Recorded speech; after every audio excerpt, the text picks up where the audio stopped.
This is my OCD Vortex burn barrel.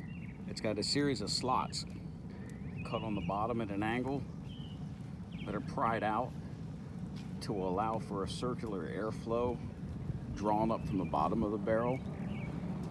And the fire inside actually spins in a vortex pattern. It gets incredibly hot. You can see the amount of flame being kicked out by just a little bit of wood. And what makes it an OCD burn barrel is everything's spaced out properly. And I have a nice professionally made fire grate to prevent any kind of debris from blowing up. So that's what you can do with too much time and too many tools.